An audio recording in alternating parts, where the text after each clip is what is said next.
하반기 맞이 특별 새벽기도회가 오늘 마무리됩니다. 이 주간에는 일기가 고르지 못하고 또 새벽에 비가 많이 오는 날도 있었는데 그래도 조금 더 흔들림이 없이 일찍 나오셔서 안내를 해주시고 비를 맞으면서 수고하신 분들도 많이 계시고 또 식당에서 음식을 준비한다고 애쓰신 분들도 많이 계십니다. 여러분 참 감사하고 그 수고와 헌신에 하나님의 은혜로 갚아주시기를 간절히 원합니다. 또 오늘 이렇게 식사를 대접해 주시는 권사님 가정에도 깊은 감사를 드립니다. 여러분 이제 하반기가 시작이 되었습니다. 마가복음이 몇 장까지 있는지 아십니까? 마가복음은 16장으로 되어 있습니다. 그러니까 앞에 8장, 뒤에 8장 이렇게 나눌 수 있죠. 마가복음을 굳이 전반부 8장과 후반부 8장으로 나누는 이유는 뭐냐 이렇게 하면요, 그 분위기가 많이 다르기 때문입니다. 마가복음 1장에서 8장까지는 예수님께서 오셔서 여러 사역을 가르치시고 전파하시고 치유하시고 이렇게 하시는 여러 사역을 쭉 말씀하는 게 중심이 되어 있는데 8장 31절에 가면 예수님께서 처음으로 당신께서 십자가에서 죽으실 것이다 하는 것을 말씀하십니다. 그리고 8장이 끝나요. 그러니까 말하자면 전반전이 끝나기 직전에 후반전에 어떤 일이 있을 것인가를 암시하시고 딱 마치는 겁니다. 십자가 이야기를 처음으로 말씀하셔요. 그리고 이제 9장부터 넘어가면 계속 그 분위기가 초점이 십자가로 모아집니다. 그래서 9장 31절에 두 번째 죽음을 예고하시는 말씀이 나오고 또 10장 33절에 가면 세 번째 당신의 순환을 말씀하시는 예고가 나옵니다. 그리고 이제 예루살렘으로 올라가셔서 그 예수님의 적대자들과 많은 변론을 하시고 그리고는 붙들리시고 고난받으시고 십자가에 죽으시는 이야기가 자세하게 언급되어 있습니다. 그리고는 이제 마지막 이야기는 예수님께서 부활하셔서 승리하시는 이야기입니다. 그러니까 전반부는 준비하는 시간이라고 할 수 있고 후반부는 이 땅에 오신 목적대로 그 십자가를 지시고 부활하심으로써 메시아 사역을 완성하시는 내용이라고 할 수 있습니다. 그러니까 전반부가 준비 단계에서 시작을 해가지고 이제 후반부에 그 사역의 절정으로 십자가로 무르익어 가는 것을 마가복음에서 볼 수 있죠. 여러분 이 말씀을 드리는 이유는 2022년 6달 1월부터 6월까지는 그 전반부와 같다고 한다면 이제 7월부터 12월까지는 우리 영락교회 성도님들의 신앙이 더 무르익어 가고 하나님 기뻐하시는 십자가를 지는 성도의 삶으로 성숙해 가기를 바라기 때문입니다. 전반부에 좀 우리가 잘 못한 게 있어도 여러분 남은 6달 동안 더 주님을 사랑하고 주님을 닮고 우리를 부르신 부름의 뜻을 따라서 최선을 다해 행진해가는 6달이 되기를 간절히 기원합니다. 그렇게 성숙한 믿음을 위해서 걸어가시는 동안에 성령님께서 매 순간 매 순간 격려해 주시고 하나님의 말씀이 생각나게 해주셔서 그렇지 우리 선배도 이렇게 힘들 때 하나님을 통해 승리했구나, 또 예수님께서는 이렇게 말씀하셨구나, 나도 말씀을 의지해서 반드시 승리하리라 이렇게 하면서 무릎 꿇고 기도하실 때마다 하나님께서 우리 성도님들을 붙드시고 힘주셔서 그 발걸음이 흐트러짐이 없이 하나님을 향해 나아가시게 되기를 바랍니다. 무엇보다도 이번 주간의 이 주제가 성전에 오르는 사람들 이런 주제였어요. 여러분 성전에 오르는 마음, 예배당에 오르는 마음인데 하나님을 향해서 올라가는 마음이죠. 그렇죠? 우리 지난주일 낮예배 시간에 생각했던 것처럼 매색이라든지 계달의 장막을 떠나서 이제는 하나님께로 올라가는 마음으로 살아야 된다고 말씀을 드렸습니다. 하반기 내내 우리 하나님을 향해서 살아나가는 믿음의 성도들이 꼭 되셔야만 할 것입니다. 그렇게 하시기를 부탁을 드리고요. 여기 이제 성전에 올라가는 노래가 시편에 모두 15편이 나와 있는데, 지난주일 낮예배 시간에 한 편을 본문으로 생각을 했고, 그 중간에 121편은 제가 읽어드렸고, 그리고 2주간에 6편을 하루에 한 편씩 생각합니다. 그러니까 8편을 이제 오늘까지 이렇게 우리가 대하는 셈이죠. 그리고 이제 내일 낮에 우리 주일 낮예배 본문이 시편 127편이에요. 그러니까 내일 낮에 한 편 더하면 9편. 그럼 몇 편 남을까요? 15 빼기 9 하면은 6편 남아요. 6편. 그 6편은 언제 하냐? 아마 당분간 안 할 것 같습니다.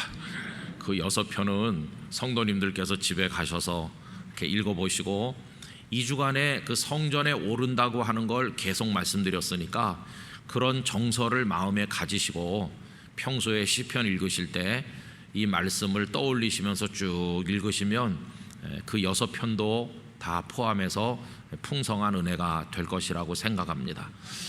여러분, 하여튼 우리 하반기 6달 동안 성전에 오르는 사람으로, 하나님을 향해 나가는 사람으로 그렇게 살게 되기를 간절히 기원합니다. 오늘은 6시 30분에 하기 때문에 30분의 위력이 굉장히 커서 먼데 사시는 성도님들도 이렇게 또 오셨어요. 여러분, 오늘 1시간씩 1시간 반씩 이렇게 걸려서 오신 분들도 많으시고, 어제 저녁에는 교회 비전을 두고 우리 금요 기도회를 모였는데, 거기 오셨던 분들은 늦게 집에 가셨다가 또 뭐 주무시는 둥 마는 둥 하시고 새벽 일찍 준비해서 이 자리에 또 오셨을 겁니다. 이렇게 영락교회까지 오셨다가 가셨다가 또 오셨다가 또 가셨다가 이렇게 하는 동안에 세월이 많이 흘러서 백발이 되시고, 그리고 영락교회 언제부터 다니셨어요? 그러면 내가 지금 구력이 70년째야. 이렇게 영락교회 77년 역사 속에서 뭐 한 70년, 어떤 분은 우리 교회가 시작되는 날부터 계셨던 분도 드물게 계시겠죠. 어쨌든 다 수십 년 이렇게 영락교회를 하나님의 은혜의 통로로 생각하고, 여기서 공급되는 하나님의 사랑을 받고 성도들과 교제하면서 멀든지 가깝든지 날씨가 굳든지 좋든지 초지일관 교회를 통해서 주님을 사랑하신 여러 성도님들이 계십니다. 여러분, 오늘도 새벽에 일찍 깨서 오시는 거 뭐 괜찮았죠? 좀 힘들지만 내일도 오시고 모레도 오시고 계속 오실 수 있을 거라고 믿습니다. 이게 무슨 마음일까요? 주님을 사랑하는 마음인데, 또 다르게 표현하면 교회를 사랑하는 마음이라고 생각합니다. 근데 이게 참 슬플 때가 있죠. 저희 아버님께서는요, 평양에 있는 그 근교회, 지금은 평양 시내 한복판으로 확장됐지만 그때는 평양에서 조금 외곽이었다고 하는데, 그 동네 이름이 소오류리였다고 합니다. 오류리인데 아마 대오류리도 있었던 것 같아요. 근데 저희 아버님은 소오류리라는 데서 이제 사셨어요. 그래서 나갔던 교회 이름도 소오류리 교회입니다. 그러니까 그때는 뭐 한 동네에 교회가 있으면 하나 있고 없거나 없으면 산 넘어 교회로 가는 거고 그럴 때인데, 하여튼 소오류리 교회에서 예수님을 알게 되셨고, 거기서 이제 믿음의 잔뼈가 굵으셨고, 그 가난하고 힘든 시절 할머니와 둘이 살면서 고생하시면서도 거기서 하나님을 믿었습니다. 또 거기서 결혼하셨고, 거기서 7남매를 낳고, 그리고 거기서 안수집사가 되시고, 그리고 목사님 아드님과 또 저희 맏형님하고 동갑이어가지고 주일학교, 옛날엔 반사라고 그랬는데 선생님이 되셔서 그 앞에다가 올망졸망 이렇게 놔두고, 저희 큰형님하고 담임 목사님 아들하고 이렇게 다 친구인데 이렇게 가르치셨죠. 그러다가 영영 못 가게 된 거예요. 저희 아버님 종종 내 마지막 소원 중에 하나가 그 소오류리 교회에 가보는 거야. 이렇게 뭐 그게 남아 있겠습니까? 다 전쟁통에 불타고 없어지고 뭐 그랬겠죠. 근데 소오류리 교회 가서 그 박병농 목사님의 설교를 들으면서 내가 거기서 한번 예배 드려봤으면 얼마나 좋을까, 그런 얘기를 종종 하셨어요. 눈물을 보이시면서. 그러나 휴전선은 열리지 않았고 그냥 그렇게 가족들하고도 헤어지고 교회와도 헤어지고 늘 마음의 고향처럼 소오류리 교회 이렇게 하다가 하늘나라 교회로 가시고 만 것이죠. 그때 아버님이 이제 가르쳤던 그 담임 목사님 아드님, 그 아드님이 이제 또 여기 오셔서 목사님이 되셨어요. 그 담임 목사님은 남쪽에 내려오셔서 인천 제2교회 목회하셨습니다. 지금은 합동교단의 교회고 그 담임 목사님께서 몇 해 전에 우리 교회 산상기도에 오셨다 가신 분이신데 거기서 목회하시다 가셨고 이제 그 아드님이 우리 교단 여기 도운동교회라고 용산 쪽에 있는데 도운동교회 담임 목사 하시다가 은퇴하셨어요. 제가 부산에 가게 된 거는 그 부산의 그 교회 장로님 한 분하고 그 도운동교회 담임 목사님, 저희 아버님에게 주일학교 때 배웠던 그 목사님이 중학교 때 공부를 같이 했어요. 그래서 부산의 그 장로님께서 여기 목사님에게 서울에서 목사 한 사람 보내주라 그러니까 저를 말해가지고 제가 가본 적도 없는 부산 영도에 가게 된 것이죠.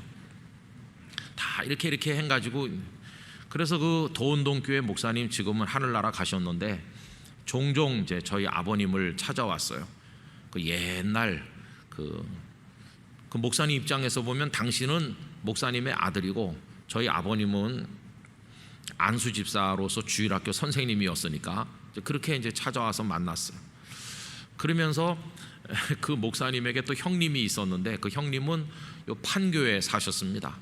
제가 어렸을 때 지금도 기억이 생생해요. 그 판교에 계시다는 형님하고 다 같이 이제 저희 집에 자주 오셔서 우리는 그냥 저 구경꾼이죠. 뭐 그분들 앉아가지고 밤새도록 소오류리 교회 얘기하는 거예요. 소오류리 교회. 그때 말이지 뭐 소오류리에 어쩌고 저쩌고 그러시는데 우리는 뭐 무슨 소리인지 알지도 못하는데 근데 나중에 제가 이제 목사가 돼서 가만히 아버님 늙어가시면서 그 얘기 이제 종종 하실 때마다 느끼는 게 그렇게 사모하시고 그렇게 사랑하셨구나 조금 더 느껴졌어요. 제가 이 말씀 드리면 우리 영락교회 성도들 중에 고향교회 생각나는 분이 많으실 거라고 생각합니다.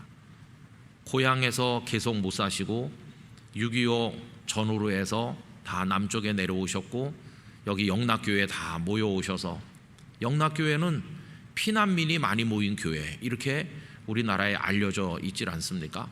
그래서 아마 저희 아버님 얘기가 다 우리 성도님들의 이야기일 거라고 생각이 듭니다.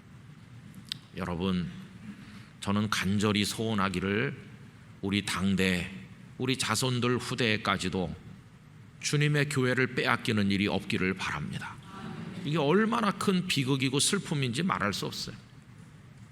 그래서 북한 선교를 위해서 헌금을 모아가지고 비축하면서 휴전선이 열려서 올라가서 그 교회들을 재건하기를 지금 수십 년째 기다리고 있지만 정말 하나님이 손을 펴시지 않으면 저 언제 어떻게 열리겠습니까?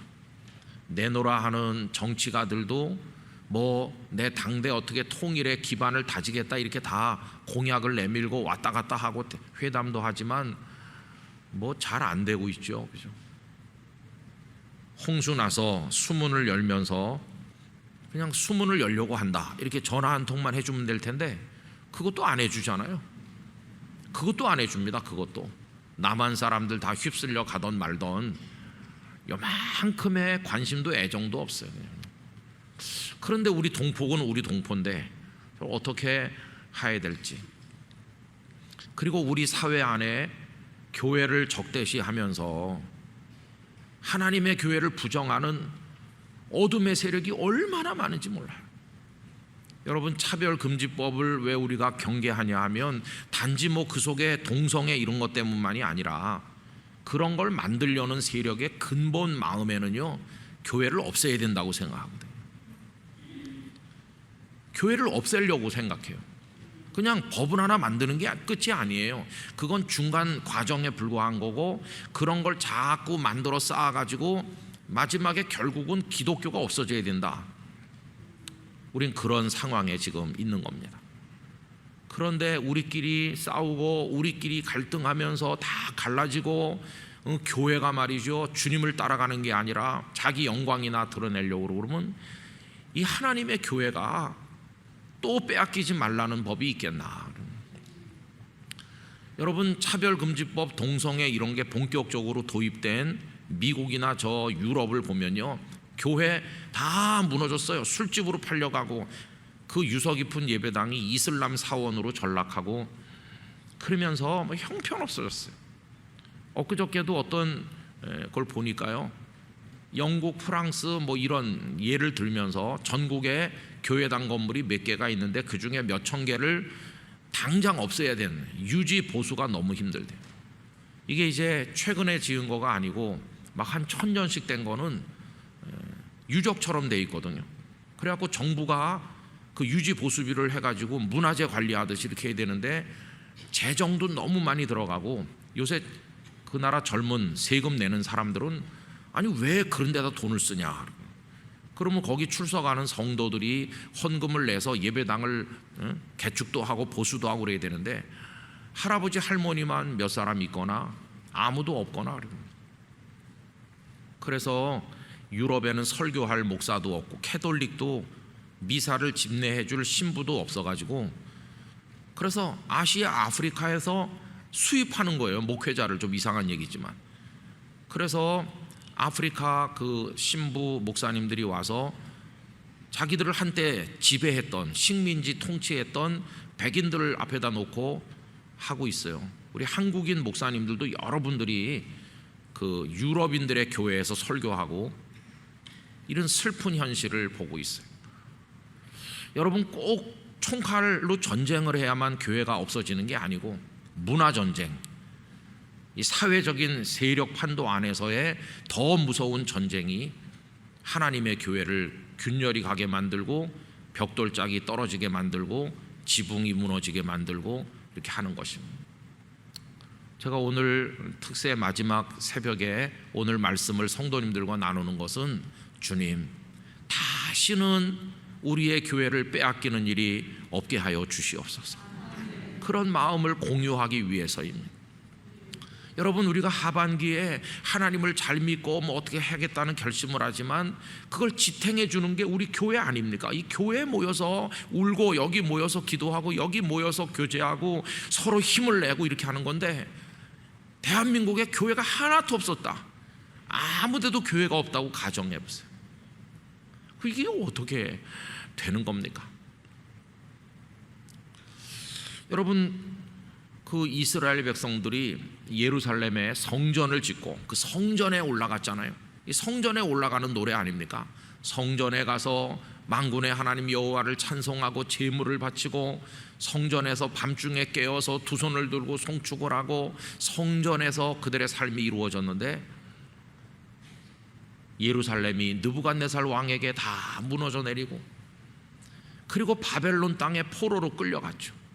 포로로 끌려간 사람들이 6월절이 오든지 절기가 올 때마다 성전에 가야 되는데, 성전에 가야 되는데, 뭐 어떻게 갑니까? 못 가는 거죠. 여기 6.25로 인해 내려온 우리 어른들처럼 빼앗겼어요. 그냥 빼앗겨. 그 은혜의 자리, 축복의 시온을 빼앗겼어요. 그래서 그들이 얼마나 많이 우는지. 여러분, 몰래 예루살렘에 간다 한들 뭐 있습니까? 성전이 다 무너져서 다 불타서 남은 게 아무것도 없는데, 성전을 빼앗긴 사람들의 슬픔과 좌절, 이게 어디 잘 나와 있냐면은 시편 137편에 잘 나와 있어요. 여러분, 몇 장 넘겨서 우리 시편 137편 한번 읽어보실까요? 거기 1절부터 6절까지만 읽읍시다. 1절부터 6절까지만 우리 한 절씩 교독해 보겠습니다. 우리가 바벨론의 여러 강변 거기에 앉아서 시온을 기억하며 울었도다.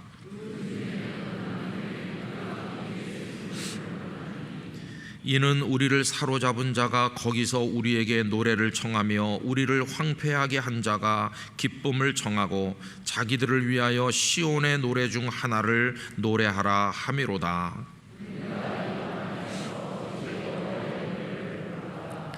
예루살렘아, 내가 너를 잊을진대 내 오른손이 그의 제주를 잊을지로다.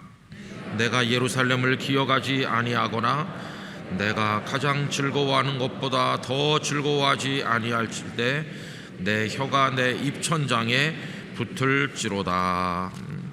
참 슬프죠? 바벨론에 끌려가서 거기 있는데 그들을 끌고 간 지배자들이 희롱하는 거예요. 야, 너 악기가 있구나. 노래 좀 불러봐라. 너희 예루살렘 성전에서 너희 하나님을 찬송하던 그 노래 좀 우리를 위해서 불러라. 막 조롱하고 비웃는 거예요. 얼마나 고통스러운지. 내가 하나님을 찬양하던 노래를 이 사람들을 위해서 부르다니, 하나님께 돌릴 노래를 인간에게 돌릴 수 있나? 차라리 내 혀가 입천장에 붙더라도 나는 못해. 그러면서 울고 또 우는 거죠. 성전을 빼앗긴 사람들, 오늘로 말하면 교회를 빼앗긴 사람들, 이 슬픔을 우리가 알 수 있어요. 그래서 여러분, 저는 우리들이 이 하반기 동안뿐만 아니라 남아있는 생활 동안에 하나님께서 우리에게 주신 이 교회를 사랑하기를 원합니다. 이 교회가 우리의 예루살렘이고 이 교회가 우리가 올라가야 될 오늘의 성전이 되는 줄로 믿기 때문입니다. 근데 오늘 시편 말씀은 누구의 시편인가요? 다윗의 시라고 표제어가 붙어 있죠. 여러분, 오늘 122편 앞에 보면 다윗의 시, 그 성전에 올라가는 노래. 아마 이 시를 짓는데 다윗보다 더 적합한 분은 없었을 거라고 생각합니다. 우선 예루살렘이라는 성 자체가 그래요. 원래는 여부수 사람들이 거기 살고 있었는데 다윗이 왕이 된 초기에 그들을 몰아내고 그 산성을 빼앗아서 자기 이름을 따서 다윗성이라고 불렀죠. 그래서 우리 성탄절 노래 가운데 옛적 임금 다윗성에, 그러면서 예수님의 탄생을 얘기하잖아요. 그 다윗성이라고 불렀어요. 원래 다윗은 베들레헴 사람이니까 베들레헴이 다윗의 동네인데 자신이 예루살렘을 정령해서 거기를 왕의 수도로 삼으면서 다윗성이라고 불렀어요. 그 다윗성이 시온성이고 거기가 바로 평화의 도시라고 불리는 예루살렘인데, 여러분, 그 살렘, 이거는 이에루샬라임, 평화의 도시라는 뜻이죠. 다윗이 예루살렘의 수도를 정한 것이 지금 3,000년이 조금 넘었어요. 3,000년 이상 된 이스라엘 사람들의 정신적, 영적 고향이 예루살렘이고, 그리고 다윗은 말년에 성전을 지으려고 했지만 하나님의 허락을 받지 못했기 때문에 성전을 설계하고 성전에 여러 필요한 걸 다 준비했어요. 은금 보화 다 준비해 놓고 그거를 짓는 책임은 솔로몬에게로 넘겼어요. 그러니까 누구보다도 예루살렘을 사랑하고 누구보다도 하나님의 집을 사모했던 사람이 다윗이죠. 성전을 짓지는 못했지만 그는 장막을 잘 준비하고 방치되어 있던 하나님의 언약궤를 모셔 올리지 않았습니까? 그러니까 이 122편을 짓는데 최적의 인물은 다윗이라고 생각합니다. 그런데 이 시편 속에 어떤 마음들이 흘러가고 있는지 한번 보세요. 첫째는 기쁨과 감격의 마음이죠. 1절과 2절을 보시기 바랍니다. 사람이 내게 말하기를 여호와의 집에 올라가자 할 때에 내가 기뻐하였도다. 예루살렘아, 우리 발이 내 성문 안에 섰도다. 아멘. 이렇게 각색해서 읽어보시면 좋을 것 같아요. 사람이 내게 말하기를 우리 영락교회 갑시다 할 때에 내가 기뻐하였도다. 영락교회여, 내 발이 베다니 광장에 섰도다. 꼭 그런 거예요. 그렇게 읽으시면 확 닿는 거예요. 너무나 기뻐. 새벽에 가도 기쁘고 밤에 가도 기쁘고 비가 오는 날 가도 기쁘고 나는 너무 좋아. 그래서 그 두 번째 마음은 너무나 자랑스러운 마음이에요. 자부심. 3절로 5절 예루살렘아 너는 잘 짜여진 성읍과 같이 건설되었도다. 영락교회 뜰에 와 있으면 너무 좋아. 어느 집사님은 평일 저녁에 혼자 오셔서 저기 뜰 벤치에 앉아서 한참씩 있다 가셨대요. 그냥 앉아서 있기만 해도 너무나 좋으셨겠죠. 그렇죠? 4절 지파들 곧 여호와의 지파 12지파들이 여호와의 이름에 감사하려고 이스라엘의 전례대로 그리로 올라가는도다. 사방에서 각 사람들이 다 하나님의 절기에 모여드는 거죠. 여러분 주일이 되면 18개 교구에 있는 성도들이 다 몰려오는 거죠. 제일 가까운 여기 중구 용산 교구부터 해서 저 용인 화성 저 인천 뭐 다 사방에서 몰려오는 거죠. 고양시를 빼놓으면 섭섭하시겠죠. 고양시 하여튼 다 이렇게 오시는 거예요. 꼭 그 모습과 비슷하잖아요. 5절 거기에 심판의 보좌를 두셨으니 곧 다윗의 집의 보좌로다. 거기 다윗 왕이 앉아서 나라를 다스리고 백성을 심판하고 이렇게 하는 거예요. 자, 그러면 뭘 구해야 될까요? 이 예루살렘이 평안해야 되고 그래야 성전이 은혜로운 역할을 다 하는 거죠. 그래서 여러분 6절과 7절 다 같이 읽겠습니다. 예루살렘을 위하여 평안을 구하라. 예루살렘을 사랑하는 자는 형통하리로다. 내 성 안에는 평안이 있고 내 궁중에는 형통함이 있을지어다. 이것도 이제 바꿔서 읽으면 영락교회를 위하여 평안을 구하라. 영락교회를 사랑하는 자는 형통하리로다. 영락교회 안에는 평안이 있고 내 궁중에는 형통함이 있을지로다. 이 궁중이 여러분들의 가정이 되시기를 바랍니다. 그러면 형통함이 있는 거예요.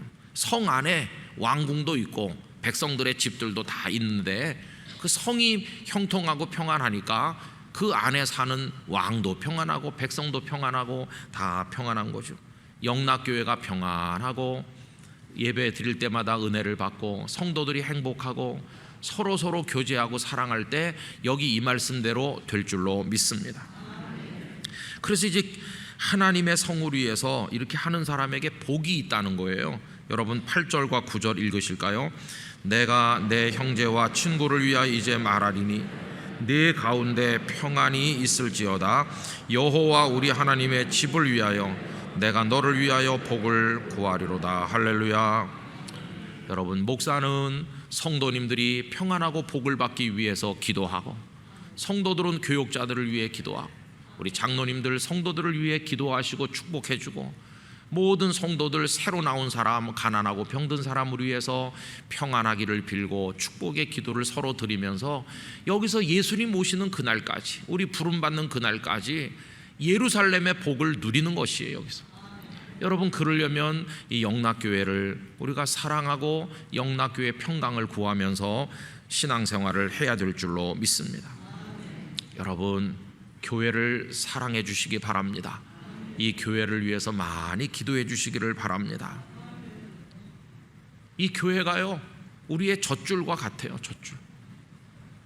종교개혁자들은 교회를 어머니라고 가르쳤죠. 그래서 어머니라는 그 품에 안겨있는 어린 아기가 우리들이에요. 신자는 그 어머니 품에 안겨있고 그 갓난아기가 젖을 먹어야 되는데 그 젖을 공급해주는 엄마의 젖꼭지 같은 역할을 하는 게 이 말씀의 강단인 것이 하나님께서 말씀의 젖을 우리에게 공급해 주심으로 우리 그걸 먹고 무럭무럭 자라고 행복해 하는 것이. 저도 자녀를 넷이나 키웠지만 바쁘게 돌아다녀가지고 잘 몰랐는데 요새 외손자가 와 있으니까 다시 한번 경험하는 거예요. 얘가 뭐 몇 달 동안 나서 먹는 게 뭐 다양하게 잡채 먹고 뭐 볶음밥 먹고 이렇게 먹습니까? 딱 하나 먹잖아요. 딱 하나 멀건 거 그거. 그런데도 토실토실 잘 자라가지고요 막 방실방실 웃는 거 보면 그 멀건 거 속에 뭐가 들어있는지 참 신기하잖아요. 그게 그렇게 크는 거예요. 우리 성도들에게도 하나님의 은혜의 젖이 필요하잖아요. 그걸 어디서 받겠어요? 어디서? 바로 이 하나님의 교회 우리 어머니 같은 품에서 우리가 그걸 받는 거예요. 근데 어머니가 영양실조가 되고 어머니가 병들어서 누워있으면 오래전에 본 사진이 지금 가슴에 그냥 잊히지 않고 남아있는 게 있는데요. 그때 소말리아가 가난해가지고 막 굶어 죽을 때 전 세계적인 이슈가 됐을 때 어떤 사람이 가서 소말리아의 불쌍한 사람들을 찍어왔는데 그게 가슴 속에 남아있어. 그걸 성도들에게 예배 시간에 다 보여드리면서 특별 헌금을 했었거든요. 그 중에 한 장면이 뭐냐 하면은 갓난애가 엄마 가슴에 매달려 있는데 그 갓난애는 완전히 뼈만 남았죠. 요만한 애는. 근데 파리떼가요 아이에게 새카맣게 붙었고, 그리고 엄마도 뭐 파리떼가 그냥 다 붙었죠. 근데 엄마는 죽기 직전이에요. 피골이 상접해 있고 애는 그냥 매달려 있는데 엄마가 그 파리 그거 쫓을 힘도 없어. 엄마 가슴은 뼈만 앙상해요. 젖이 나올 수가 없잖아요. 그 장면이 너무 충격적이에요. 엄마가 그러니 젖이 나오지 않으니 애는 바짝 말라서 죽어가는 거예요. 여러분, 하나님의 교회가 어머니와 같다고 할 때 이 교회가 영양실조에 걸려가지고 죽게 되면 그러면 애도 죽는 것처럼, 애기들 죽는 것처럼 성도도 다 죽어요. 여러분, 분규가 일어나고 시끄러운 교회, 거기 성도들이 하나님을 잘 믿는 거 봤습니다. 다 상처받고 다 쫓겨나가고 교회가 그냥 무너지잖아요. 그래서 우리는 정말 우리 자신을 위해 기도하는 것 이상으로 주님의 몸된 교회를 위해서 기도해야 됩니다. 나는 그냥 예배만 드리면 그 다음에 모르겠어, 이러면 안 됩니다. 교회는 예배 공동체, 그걸 모체로 해서 성도들이 서로 교제를 해야 되거든요. 교제. 요새 코로나 때문에 교제가 잘 안 되잖아요. 카톡으로 카톡 그러면서 한다고 교제가 됩니까? 그게 참 답답하죠. 교제가 잘 안 돼요. 그래서 교제하면서 서로 힘을 내서 선교도 하고 봉사도 하고, 정말 중요한 거 우리 다음을 위한 자녀들도 잘 가르치고 교육을 하고 그래야 되는데, 여러분 그거를 잘 할 수 있길 원합니다. 나 혼자 하나님 앞에 예배 드리면 충분하다? 아닙니다. 절대로 그렇지 않아요. 우리 함께, 하나님의 나라 천국은 함께 하는 곳이거든요. 우리 교회를 위해서 사랑과 기도를 가지고 아껴주시기를 바라고, 다른 교회들, 이 땅에 십자가가 붙어있는 주님의 몸된 교회들을 귀하게 여겨주시기를 바랍니다. 그래서 우리 교회를 통해서도 많은 어려운 교회 물질도 보내지고 관심과 사랑도 보내지고, 여러분 개인적으로도 힘든 목사님들, 선교사님들 어려운 교회를 보면 할 수 있는 대로 많이 도우시고, 그렇게 하셔서 이 땅에 교회들이 농촌에 있든 도시에 있든 어떤 교단의 교회든 다 든든히 서갈 수 있도록 우리가 해야만 될 줄로 믿습니다. 그런데 코로나 시작돼서 한 1년 몇 개월 지나기 전에 나온 얘기는 교회가 10,000개가 없어졌다. 우리나라에 뭐 정확히 몇 개인지는 모르지만 적게 잡아서 5만 군데, 많이 잡아서 6만 5천 군데라고 말했었는데 어떤 언론사에서 10,000개의 교회가 없어졌다는 거예요. 그러니까 도시 상가에 개척교회들, 성도가 한 10명, 20명 간신히 유지하던 교회들이 비대면으로 되니까, 그런 데는 영상 송출도 시설이 잘 안 돼가지고 잘 못해요. 그러니까 교회 올 수도 없지, 영상 예배도 안 되지. 그러니까 이게 교회가 유지가 안 되는 거예요. 그래서 목사님들도 다 기가 꺾여서, 여러분 교회가 한 10,000개가 문을 닫았다면 그 10,000명의 목사님 좀 어떻게 된 겁니까? 정말 가슴이 찢어지는 것 같고 눈물이 나잖아요. 그 10,000명의 목사님들이 택배 기사가 됐나? 뭘 하시는 건가? 복음을 위해서 부름받았는데 왜 우리 앞에 예루살렘 성이 무너지고 성전이 무너지는 것 같은 그런 일이 벌어지고 있나? 이렇게 생각하니까 너무나 마음 아프죠. 뭐 성전이 있어야 성전에 올라갈 거 아닙니까? 교회가 있어야 내가 교회 가서 예배를 드릴 텐데. 그래서 여러분, 그냥 예배만 드리면 나는 끝이다 이렇게 생각하시면 절대로 안 돼요. 우리 영락교회 안에도 많은 기도 제목들이 얼마나 많은지 알 수 없어요. 여러분, 우리 건물이 많기 때문에 아무리 시설 관리하시는 분들이 보수하고 또 이렇게 해도 또 비가 많이 오면 또 비 새는 데가 생기잖아요. 완벽한 건물은 없는 것처럼, 완벽한 가정도 없는 것처럼, 완벽한 교회도 없고, 다 어딘가 내 기도, 내 눈물, 내 관심이 필요한 것이. 그렇게 해서 이 교회를 잘 지켜나갈 때 저는 믿습니다. 이 교회를 통해서 하나님께서 우리에게 은혜를 주실 줄 믿습니다. 교회를 사랑해야 여기서 은혜가 됩니다. 은혜. 난 그 교회 생각하면 자다가도 벌떡 깰 정도야. 이렇게 화가 잔뜩 나 있는 사람이 주일날 화사하게 웃으면서 와서 앉아서 아멘 하면서 은혜가 되겠어요? 그건 정말 가증한 것이죠. 만약에 누가 그렇게 한다면, 마음이 다치면 절대 안 돼요. 그래서 엊그저께 부산의 목사님들한테 그 오전 오후 세미나를 하는데, 오전에 오셨던 강사님이 목사는 설교에 목숨을 걸어야 된다 이렇게 하고 가셨대요. 그래서 점심 먹으면서 저한테 오전에 큰 도전을 받았다고, 설교에 목숨을 걸어야 되겠어요 이러길래 제가 오후 시간에 설교에 목숨 걸면 안 되고 관계에 목숨을 걸어야 된다 이렇게 했거든요. 아무리 목사님이 설교를 잘해도요, 목사랑 원수가 되면 참 잘 떠들고 있다 이렇게 하지 은혜가 안 돼요, 은혜가. 그래서 마음이 이렇게 사랑하고 이렇게 돼야 그게 귀에 들어오는 거예요, 귀에. 여러분, 교회를 사랑하지 않는데 그 교회에서 어떻게 은혜를 받겠습니까? 저는 영락교회 오시는 분들이 영락교회를 사랑하시길 바랍니다. 이 교회를 사랑해야 여기서 은혜를 받는 거고 하나님의 능력이 임하는 거예요. 그래야 사는 거예요. 그러니까 교회를 사랑하지 않으면서 이름만 붙여놓은 사람 정말 불쌍한 사람이에요. 정말 불쌍해. 교회를 사랑하지 않는데 직분 잘하는 것 때문에 억지로 와서 앉아있는 사람 참 불쌍한 사람이에요. 그러나 교회를 생각하면 감사의 눈물이 흐르고, 여기 오늘 읽은 시편처럼 자부심이 느껴지고 막 기쁘고 이렇게 하는 사람, 그 사람 복 있는 사람이에요.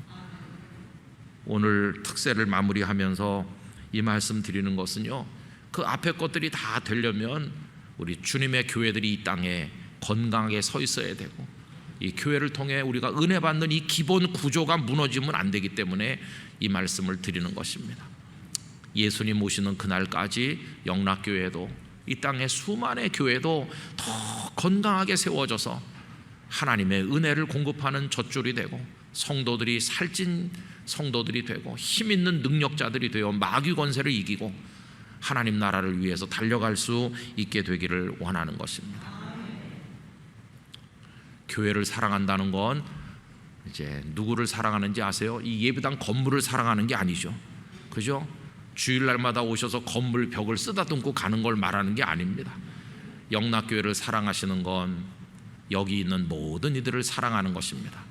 영락교회를 구성하고 있는 집사님, 권사님, 장로님, 새로 오신 성도, 전도사님, 목사들, 우리 교회를 구성하는 모든 이들을, 저기 경비를 서주시는 분들, 우리 교회를 일하는 많은 분들 다 사랑하시고, 정문을 드나드시면서 음료수라도 챙겨와서 이 더운 때 정문을 지키는 분들에게 아이스 커피라도 한 잔 드리시고 수고 많이 하십니다 이러면 저분들이 얼마나 힘이 나서 지키지 않을 것도 더 지키죠, 그죠? 그리고 애써 주시죠. 저분들 중에는 다른 교회 장로님도 계시고 안수 집사님도 계시고 그렇거든요. 우리 영락교회 성도들이 진짜 거듭난 참 그리스도인들이더라 이렇게 할 수 있도록 우리가 다 사랑해야 되는 것이. 또 오늘도 주방에 가셔서 식당에서 드실 텐데 약간 싱거워도 참 맛있다고 이러고 그래야 되는 거예요. 이제는 끝내야 가서 식사도 하시겠죠. 여러분이 하반기 예수님 안에서 걸어가길 원합니다. 진심으로 여러분을 축복합니다. 기도하겠습니다. 하나님 아버지, 저희들을 교회 품 안에 불러주셔서 감사합니다. 교회가 저희들의 어머니와 같은데 하나님의 은혜의 꼴을, 하나님의 말씀의 젖을 교회를 통해 공급받고 자라게 해주셔서 감사합니다. 영락교회와 이 땅의 수많은 교회들이 평안하기를 위하여 기도하게 하시고 사랑하게 하시고, 성전을 빼앗긴 이스라엘 백성처럼 교회를 빼앗긴 우리의 아픈 과거 역사처럼 아픈 일들이 다시는 반복되지 않게 하여 주시옵소서. 늘 예배당을 향해 오르되 성전을 향해 오르던 이스라엘의 심정으로 하나님을 향해 오르던 우리 선배들처럼 그렇게 오르고 은혜 충만, 능력 충만, 하나님의 축복이 충만한 영락의 성도들이 되게 해 주시옵소서. 하반기 걸어가는 동안 오 주님 함께하여 주실 줄로 믿습니다. 이제는 주 예수 그리스도의 은혜와 하나님 아버지의 사랑과 성령님의 교통하심이 성전에 오르는 성도로서 남은 인생을 걸어가기를 원하는 모든 모든 분들과 우리 영락교회 가운데 영원토록 충만하시기를 축원하옵나이다. 아멘.